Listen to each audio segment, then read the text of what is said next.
Hi there, this is Stephen with Karma Astrology. Today is Sunday, April 11th, 2021, and this is my new moon forecast for the new moon in Pisces, which occurs tonight. Now, if you're not familiar with me, I'm a Vedic astrologer, which means that I use the sidereal or star-oriented zodiac as opposed to the Western or tropical zodiac that people from the West typically use. Now that means that the constellations are aligned pretty much exactly with the signs in the sky. So the new moon is the time in which the moon and the sun join each other in the sky from our perspective here on Earth.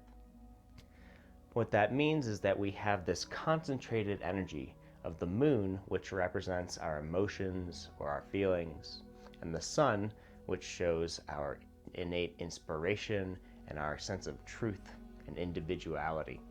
So these are our primary indicators for our personality and for really our identity. And that's why every month when we have a new moon on one week and then 2 weeks later we have the full moon, we can see that our energy and our moods kind of tend to polarize or shift or create some sort of energetic resonance that's very, very powerful. And that's why as astrologers we pay attention to these moon cycles. So Pisces is the sign of, well, it's the dual water, feminine, Jupiter sign. And so the duality of Pisces shows that it's a sign that allows us to take on new things as well as kind of finish things at the same time.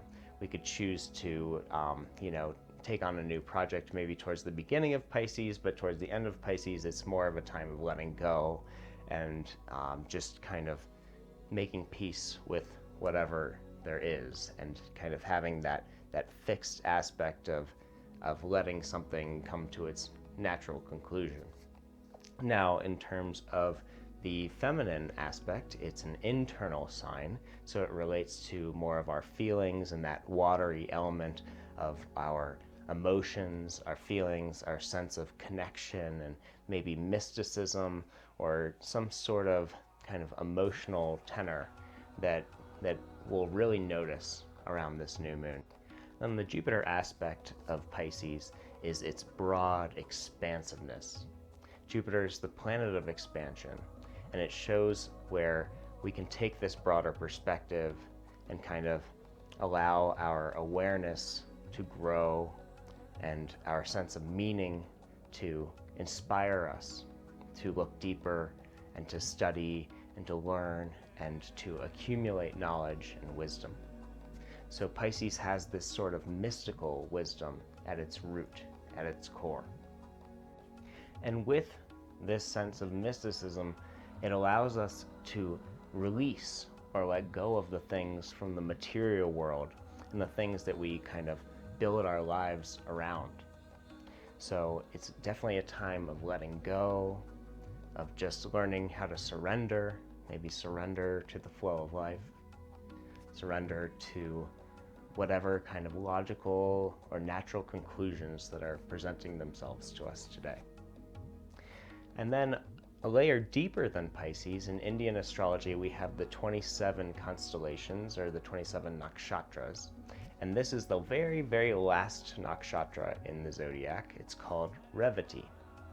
Now, Revati, every nakshatra is associated with a deity, and Revati is associated with the energy of the deity called Pushan. Now, Pushan was one of the 12 Adityas, or solar deities, and Pushan has this kind of gentle, caretaking, and almost like a gentle shepherd type of attitude. Pushan shows the natural transition from one life to the next, or this life into the afterlife, or maybe the conclusion of a certain cycle of events in your life, or just some sort of, natural transition process. Anything that we go through, Pushan kind of rules over in regards to transitions in our lives. And moving on from, one kind of realm or one aspect of our lives and maybe one area of focus into another. Now, Pushan is also the god who protects travelers on their way. So any sort of long distance travel or dangerous travel It's kind of the deity that you turn to for help to make sure that you arrive safely at your destination. It also has to do with trade, so there's definitely a lot of potential for transacting and trading on a day like today. Now the symbol of Revati, or this nakshatra, is the pair of fish, kind of almost like they're going in a circle, that yin-yang aspect of life.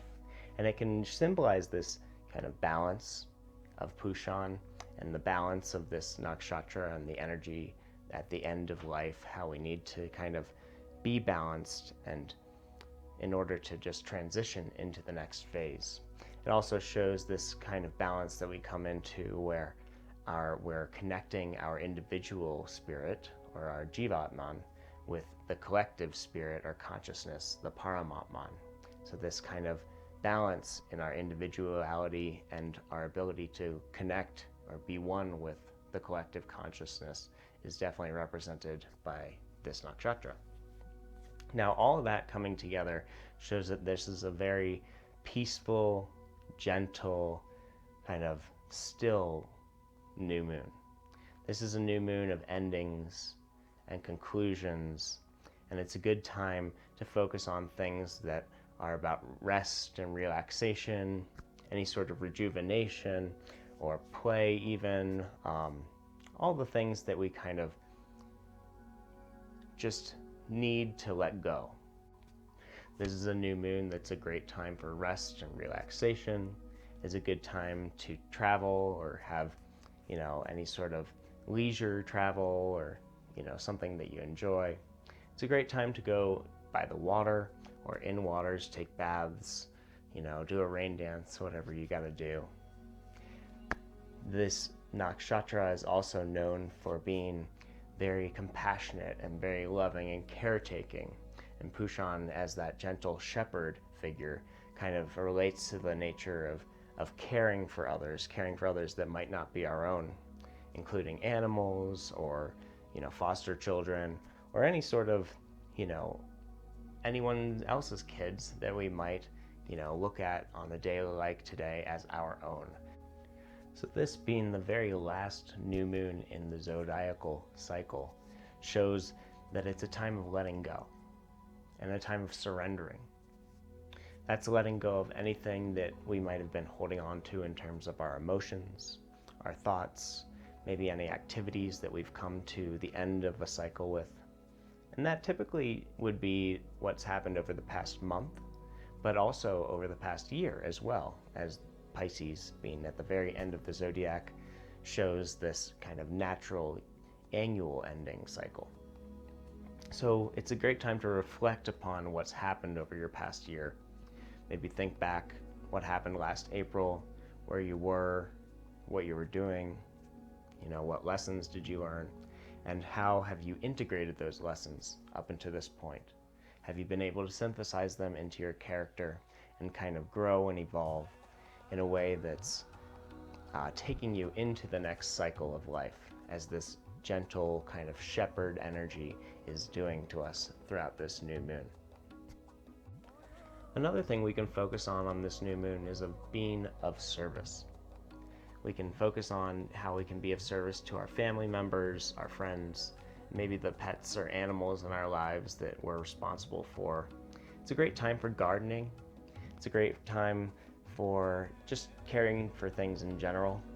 So this new moon is giving us plenty of opportunities to be compassionate to ourselves and others, to be able to just rest, relax, and let things go, and to be able to reflect.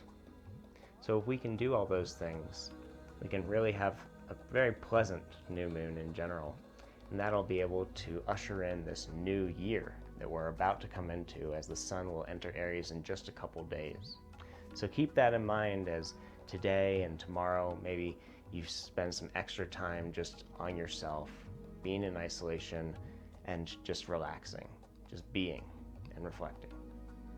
All right, that's going to do it for this new moon forecast. If you like this video, please give me a thumbs up and leave a comment below if you have any questions. Subscribe if you want to see more videos like this, or my regular moon forecast that I do on a daily basis. They're pretty fun, and I like to do them interactive in case you want to ask me any questions live. Otherwise, I hope you have a great full moon, and peace and love. Take care.